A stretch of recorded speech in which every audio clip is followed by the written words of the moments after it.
Hi, I'm Kelly Stabolski, and I am the owner of Bay36t.com, and we just want you to see that we are 6 feet apart. And I'm here with Aldo. You can reel that in.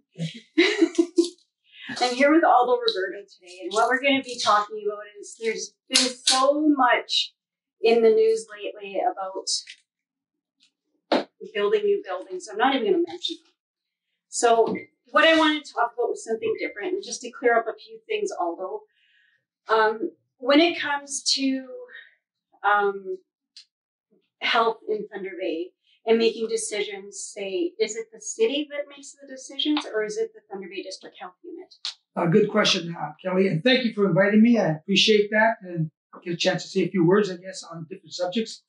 Anything to do with health is the responsibility of the health unit. Right. Having said that, the health unit meets with the city and other partners every week. They're on the calls every day. There's subcommittees that deal with different things like the homeless, the marginalized. There's other committees that are out there that all connect with the health unit. Right. They are in charge of health. They make the decisions. We support them. We try to do whatever we can to help them out. And of course, they're trying to help our city. I can tell you this, that the mayor has been lobbying behind the scenes, the provincial government, right, to get more funding, to get more needles, more vaccines. Right. He's been doing his share, as we all have been, trying to, make the city safer and better for everybody. So basically, the city is supporting the health unit, but ultimately the health unit. Yeah.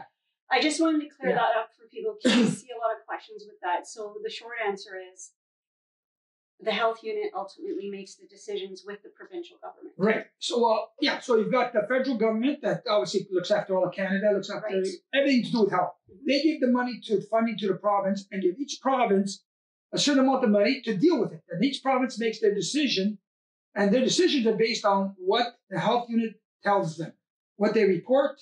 If there's a number of cases, then the province makes that decision. It's worked out pretty good so far. The province has been very supportive, and we have to thank them. The federal government's been very supportive. We have to thank them. And, we're trying to do the best we can. It's a fluid situation that keeps changing. It changes from day to day, and, unexpected issues arise, like what happened at the jail. Yeah. People are being released. Nobody seemed to know about it, and boom, you have to react, right? But it's a matter of privacy as well. Absolutely. You can't release that so-and-so got released and they're staying here. They have a right to privacy. So when people say that we should know where these people are going, what they're doing, where they're staying, no, you don't have that right. I'm going to disagree with you somewhat. Okay. When it comes to the health of individuals and safety of individuals, I think health and safety should surpass persons' privacy rights to some degree. That's my personal opinion. Right. That's not reality. That's not the reality, and that's not the city's opinion or probably any official government opinion. Right. That's my personal opinion. Mm-hmm. From my city councilor hat, yes, we should respect everybody's privacy. Right. Personally, if it's endangering other people, I'm sorry. Health and safety are priority before anything else. Yes, and there are private organizations in town here that have become COVID centers. Is that correct? Organizations. Well, like in hotels. Yeah, there are hotels. Obviously, a hotel. There are maybe 2 hotels, I guess, that are involved now. I think they're trying to consolidate, that are looking after people with COVID, and they're doing the best they can to make sure that everybody's staying where they are. They have security guards. Yes. They have what they want to protect everyone, to protect the individual, protect the community. So it's working out quite well right now. I know our numbers are going up. Again, I believe originally what happened in the city, we had no cases. No. That's because no one was getting tested. Nobody was being tested. Now that we're doing the testing, we're starting to find out, and people, I think, slacked off a bit because of that, right? We felt comfortable. We felt safe. We're in an isolated area. We thought, okay, we're not going to be impacted. Right. But now we're finding out, that the virus was here. It was moving around the community. We just didn't know because there's no testing. Even now, I haven't been tested. You've been tested? I haven't had a need to be tested. I stay home. Yeah. And I do contact tracing for myself anyway. Yeah. And I stay 6 feet apart. Yeah. Good for you. Well, one of the things that I had a question about, so I see on social media a lot of crap basically. I don't know how else to put it. Like where people want to live in a totalitarian society and we should know everything and they should be jailed, and people that have COVID and they're going out in the community. How are we, if somebody in our community does get diagnosed with COVID and they're seen out, what can we do about it as citizens? Well, if you know for sure that the person has COVID, right, I would call the health unit right away and report that person. And I'll provide the number. Yeah, provide the number, whatever. But right away, that person should be reported. Anybody exhibiting symptoms should isolate until those symptoms go away, just to make sure, and then get themselves tested. Go to the health unit, go to the hospital and say, look, I got symptoms, test me. Right. So hopefully they will do that to be responsible. And quite frankly, Kelly, I'll say this. I believe, and maybe I'm wrong, I don't know, but I believe that if a person knows they have COVID, I don't think they'd be going out and spreading it on purpose. If they were doing that, right. that's terrible. I like to think the best in people, right. and that they are responsible. But in all reality, this does happen. It could happen. It could happen by mistake. If the person doesn't know it, maybe they're out there spreading it, and they don't know. Yeah. I mean, it happens, and I understand that. There was another instance that I wanted to bring forward, and I was contacted by somebody that went to stay at one of the motels here, and he wasn't told that it was a COVID motel. And when he got there, he panicked, and he didn't want to stay there. And he thought that maybe that hotel should have been saying that we're a COVID hotspot or whatever, however the wording is. I'm sorry if I don't know the correct wording here. But where does the hotel draw the line? They still need to make money and book hotel rooms. And do you think, or maybe you can answer the question, are they required to tell that person while they're booking a room that they are a COVID hotel? Like I'm cool. Yeah, that's a tough question, but I will say this: I did see the individual. I think it was in the paper or the news. Can't remember where I saw it, and he was concerned. And quite frankly, I would be concerned too. Yeah, if I went to a place and there's 10 people staying there that got COVID. However, if the proper protocol is in place, the person's in their room in a section or one floor above them, that's all isolated there with security. They're not allowed to go around. I don't think there's an issue going between floors, etc.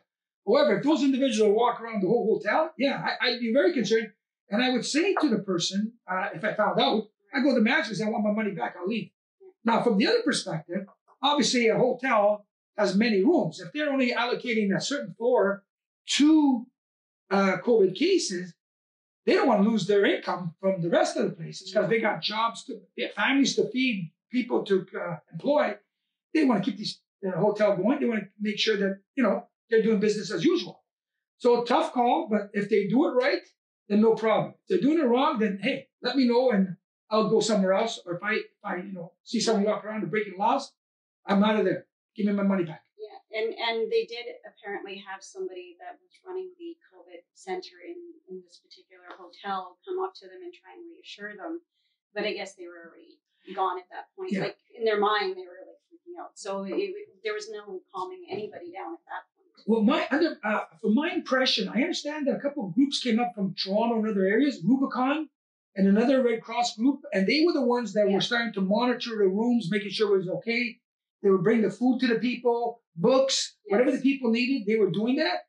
So that I think people feel safer for that because there wasn't enough staff to do that, I guess. Mm-hmm. And they have security guards obviously now to make sure that because we're human and isolation is a hard thing to go absolutely. Through, and I can understand it. And they do have counselors on hand for them as well. And I will say, when I go out into the community, there's grocery stores or I'm going to get gas or do something like that. And I try to go or go for a walk, because I do walk. I have to walk for my mental health. Yes. The majority of people I see are social distancing. They're wearing masks in grocery stores. Any store. You go to any store, you're wearing a mask when you come in and go out. So that tells me that 99% of the population seems to be adhering to it. Right. That small percentage could be, we're talking about 99%, that's 100,000, let's say, right? Yeah. But that 1,000 or 2,000 are not. And those maybe are the ones that are spreading it, but Well, people have asthma and they can't wear a mask. And, yeah, fair enough. How can you go up to somebody and like I've seen that happen? You know, you're not wearing a mask. Well, then they have to explain, I have health issues, I can't, but I have to get food. So, you know, there's other ways of getting food, but maybe somebody doesn't have the means to go pick it up. The other thing I think we have a problem with is asymptomatic. Correct. So I could have COVID. I don't know. I feel great. I'm walking around and talking to my family, whatever I'm doing there. And one of them talks to somebody or gets too close or whatever happens. That's a problem, I think. And there's no testing for not asymptomatic people. Right. So you can't just drive. I know some places have a place where you drive in, they test you right there, boom, you're on your way. You got no COVID, go, boom. Yeah. And they're testing people constantly.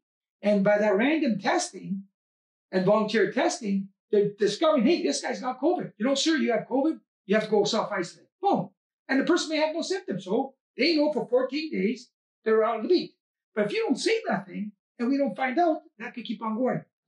Anyway, we're vaccinating everybody. I'm glad to see that.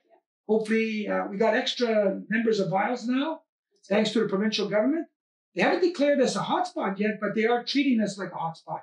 So they're giving us all the supportive infrastructure that we need. They're providing the funding. They're providing the extra shots. That's a good thing for the community. Did you see the debate in the House of Commons a couple of days ago? An NDP stood up and asked Mr. Ford why there hasn't been any declaration of a hotspot here in Thunder Bay, and there was a hot debate for probably 20 minutes on the House of Commons just about Thunder Bay. I don't know if you've seen it. I didn't see it. Sorry. No. Okay, I'll send you a link. Send me a link. I'll watch it. It's on my website. Yeah. So the I think it was Andrea Horowitz. I can't remember. I'm sorry if I butchered her name, which I seem to have a habit of doing. But join the club. I do it all the time. Right? How do you spell your name? How do you say it? I got a hard time saying people's names. Right. But anyway, they were trying to declare Thunder Bay a hotspot, and they were questioning the Ford government on why they haven't done that yet. But here nor there. So you were mentioning you like to walk. So did you have some ideas for the city as far as putting in more trails? Yeah. Well, you know, I always walk around the waterfront, right? I'm always walking around the city, looking at trails, etc. I actually got into politics because of more bike lanes, and the waterfront trail. I was on the waterfront committee when I first started, and one of the goals was that waterfront trail. I could tell you that probably 85% of it is laid out perfectly. All we have to do is pave it. And so Councillor McKinnon was going to bring up the resurgence of the waterfront trail last Monday, but obviously we had connections with the technology, etc., failed us. So he's going to bring that up. Once he does that, I'm going to start a subcommittee on just the waterfront trail. And I've talked to people, I've talked to sponsors, I've talked to people at university, environmentalists. We've looked at a whole bunch of things, people that partners that can be involved in this. This is a beautiful project because I'll tell you, it's funny. The number one activity in Thunder Bay is trails. The cheapest activity is walking. Guess what? Right there, walking and biking, I guess, are the easiest, cheapest thing for most people to do, right? So once we do that, and we're going to start in stages. Like I tried to bring a resolution to council saying, let's do 1 kilometer a year. And then in 5 years, we'll have 5 kilometers, right? It failed. That's okay. Not giving up. I haven't given up for 14 years. I'm not going to give up now. There's so many ways we can move this project forward. And in walking along that waterfront, I know that the federal government owns a parcel of land. If the city can get that parcel of land from the federal government, it's perfect for creating a beach. I don't know if people go in the water. It's pretty cold, Lake Superior. Yes. But it's so cool that if we had a beach there where families can go, they don't all have camps and all that sort of stuff, but they can go put on a towel. And you know what? Actually, cold water is fantastic for your body. You see pictures all the time on Facebook, etc., on the computer, people immerse themselves in cold water, regenerating their bodies, stimulating their immune system, getting strong, getting refreshed. It's a health benefit. Well, it's like going in the sauna and then jumping in the snowbank. Absolutely, absolutely. So which that's what would happen here because the lake is so cold.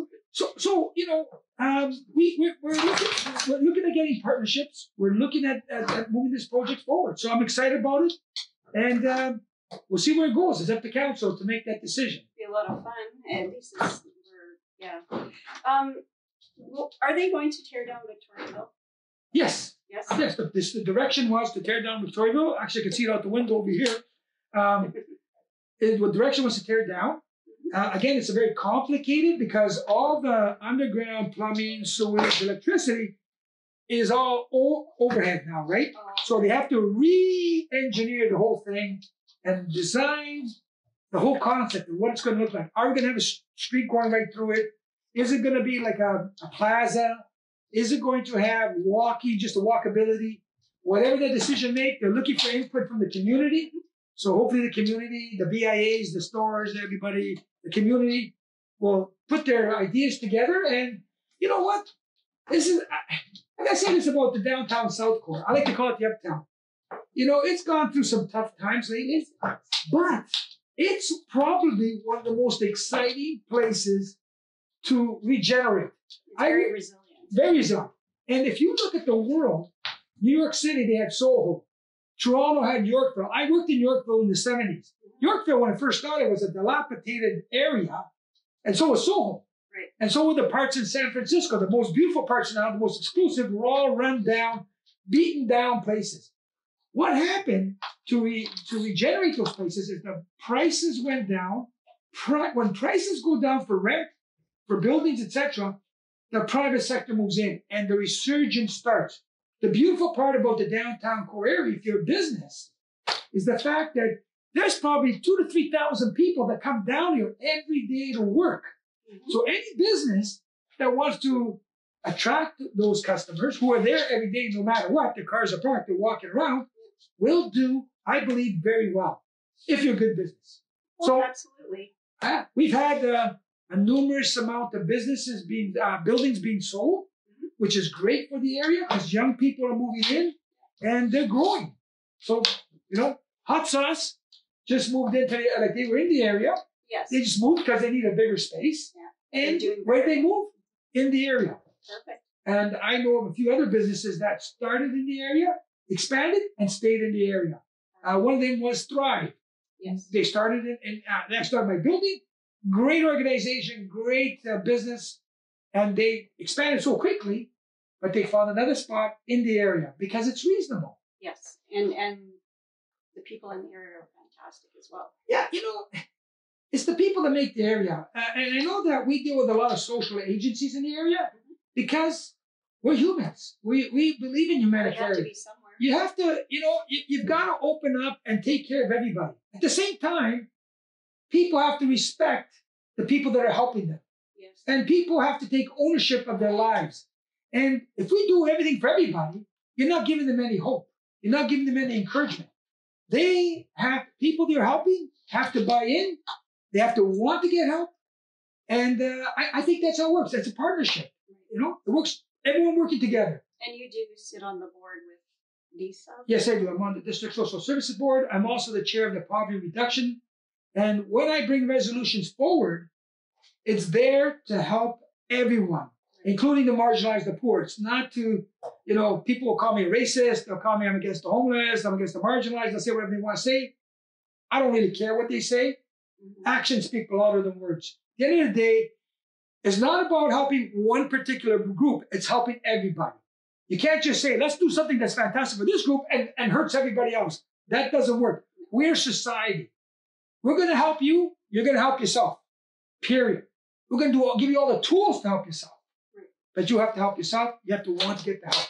And if you're not willing to do that, and you want to continue, if you want to continue doing bad things to yourself, that's going to harm you. But we're touching on mental health at that point, and that's an area that should be a subject for another day. Just because mental health is it's not a matter of not wanting to get the help. Sometimes it's just a matter of an addiction or something. Absolutely, that's taking away those decisional powers. And I understand what you were saying as far as the help's here, you have to want it and everything else.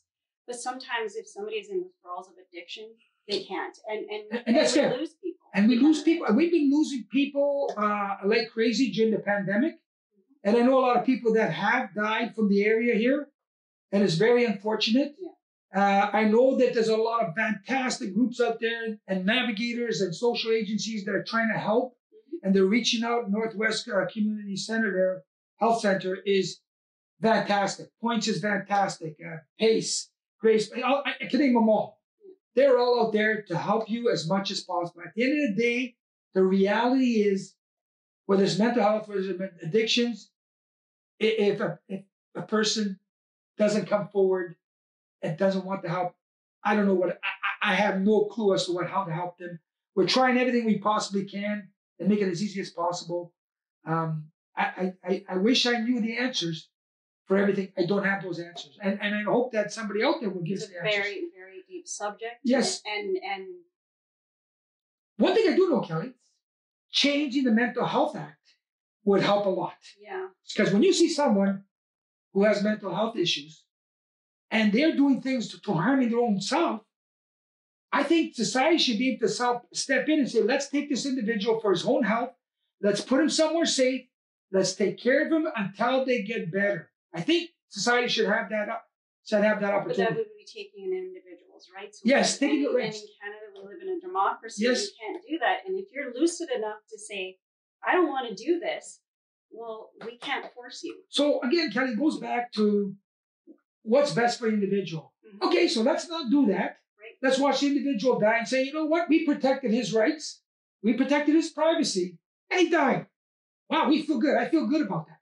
I feel better when I say, you know what? I know it's backwards. I took over his rights, but I saved his life. Now he's a functioning person. He's moving on in society. He's doing the best he can. And we saved his life, not only his life, but his family, his friends, who are part of that life. When you kill someone, when someone dies, I'm saying you kill someone, when someone dies, everybody gets hurt. Well, of course they do. Yeah. I mean, that's a subject that's beyond anything you or I could even think of. We can give our opinion. Because it's legislation and everything else. Yeah. And it's unfortunate that it's political. It is. And I wish we did have the authority sometimes to just grab somebody and shake them, but that's not reality. No. And we can't. No. And because if, like I said, if they're lucid enough to say, well, I'm fine, I don't need the help, and walk away, and then they're done, okay, what are you going to do? Well, if you cry, that's it. There's nothing else you can do. Well, that's what I said. We got to change those rules.